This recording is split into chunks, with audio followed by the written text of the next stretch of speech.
Hello everyone! Kung bago pa lang kayo dito sa ating channel, mag-subscribe na kayo at i-hit ang notification bell para lagi kayong updated sa mga balitang napapanahon. Welcome po sa DIRS 2.0. Andito na naman ako para maghatid ng mga makabuluhang balita tungkol po sa Tito Vic and Joey. At isa na nga sa ating pag-uusapan ay about sa akusasyon ng tape laban sa abogado po ng TBJ na si Attorney Buko de la Cruz. Abogado naman ng TBJ ang tinatarget ngayon ng Tape Inc. Gusto nilang palabasin na itong legal counsel ng TBJ at ang korte ay may naging pag-uusap or kasunduan sa naging desisyon ng RTC noong January 5, 2024 na kung saan ay binaba po no yung hatol ng RTC at immediately executory po yon, meaning agad-agad ay ipapatupad ang hatol na yon laban sa tape na wag gagamitin ang Itbulaga at anumang may kaugnayan sa titulong ito. Kaya naman agad po na nagpalit ang tape no ng title From Itbulaga to Tahan ng Pinakamasaya. So hindi sila prepared no, gayong alam naman nila siguro na hindi po sa kanila ang titulong Itbulaga. At anumang oras ay maaring bawiin yon sa kanila ng TBJ. Kaya tensyonado na din po yung mga host kinabukasan, di ba araw yun ng Sabado, dahil sa desisyon ng korte na agad-agad wag gamitin ang titulong Itbulaga at lahat ng may kaugnayan dito. So inaantay ng tape na makapag-apila sila at talagang last minute lagi ang pagsusumiti nila ng apila no para mapag-usapan sila. So January 19 sila nag-apila, January 20 yung deadline, tumapat po ng Sabado ang January 20. Kaya Friday, January 19 sila nagsumite ng apila na umabot sa 53 page, no? Napakadami ng kanilang sinumite at napapaisip nga ang ilan kung ano nga ba yung laman noon para baliin ang katotohanan.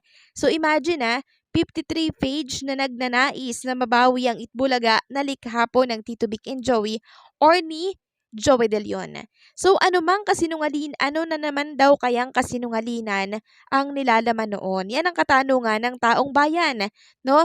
Kasi maging sila ay naiintriga po sa 53 page na yan. Ano ba daw yung nilalaman nito? Alam naman natin ang laman yan, pero naniniwala akong isang page na paliwanag lang po ng TBJ, wash out lahat ang 53 page na yan dahil sila po ang may hawak ng mas malakas na ebidensya. Sabi nga po ng isang abogado, lamang ang TBJ sa kasong ito laban sa tape. So nakadalawang puntos na po ang Tito Vic and Joey, no, dahil pumanig sa kanilang IPO plus yung korte, habang ang Tape Inc. naman ay nakadalawang pagbasura na po at inaasahang maaring pangatlo na po yung apila nila ngayon na 53 page. So sa 53 page na yon na sinumiti po ng tape, kabilang na dito ang pag-akusa sa abogado ng TBJ na si Attorney Buko de la Cruz na may anomalyang ginagawa kasama ang korte.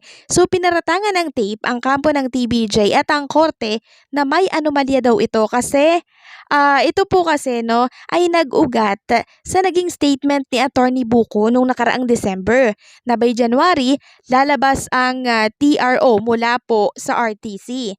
Ayon yan sa panig ng tape, bakit daw alam na alam po ng abogado ng TBJ na si Attorney Buko de la Cruz na may lalabas na resulta by January 2024. Kasalukuyan ano. Kaya nag-isip ang tape na may alam ang korte at ang abogado ng TBJ na hindi alam ng tape. Diyan pumasok yung paghihinala po nila na may anomalya kuno na nagaganap, maging ang korte ay pinaratangan po nila na may anomalyang ginagawa. So ano na lang yung masasabi ng korte dito na maging sila ay kinakalaban nitong Tape Inc. no sa pamamagitan ng pagpaparatang sa kanila. Since pinaratangan ng tape ang abogado ng TBJ, sana magsalita si Attorney Buko nang sa ganon ay masagot itong paratang ng tape sa kanya kasi hindi talaga tama na siya po ay basta-basta na lang pukulin ng mga bagay-bagay na wala namang katotohanan.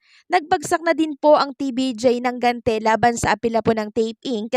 sa korte at nasupalpal sila ni Tito Soto dahil ang tape hindi po kanais-nais na salita ang mga sinasabi. no? Laban po sa kanila at laban sa korte. Pupwede nga naman po nating ipagtanggol ang panig nila nang hindi gumagamit ng mga salitang mapanakit laban sa kanilang kapwa. Pero ang tape galit na galit at mapanakit ang mga salita. At ayon nga po dito kay Tito Soto, ito po yung naging statement niya, no? We recognize the adversarial nature of our legal system, which has necessitated lawyers to use strong language in the advancement of the interests of their clients. However, as members of a noble profession, lawyers are always impressed with the duty to represent their client's cause with courage and zeal, but that should not be used as license for the use of offensive and abusive language.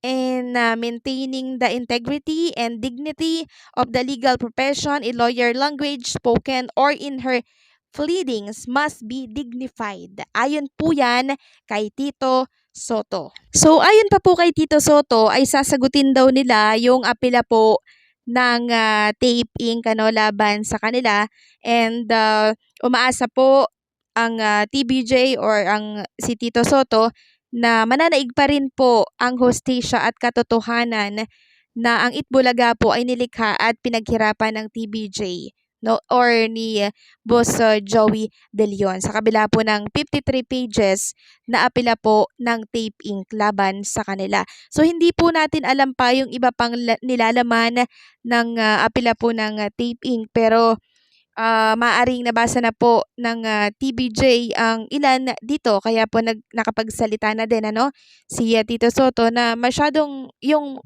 statement na ginamit po ng Tape Inc. ay masyadong mapanakit, offensive, no? Parang galit na galit, no? Nanggagaliiti sila sa kanilang apela. So dapat once na tayo ay mag-aapela sa korte, tayo yung nang hihinuyo, tayo yung nakikiusap sa pamamagitan po ng paggamit ng hindi mapanakit na salita, no? Kasi tayo yung nakikiusap, no?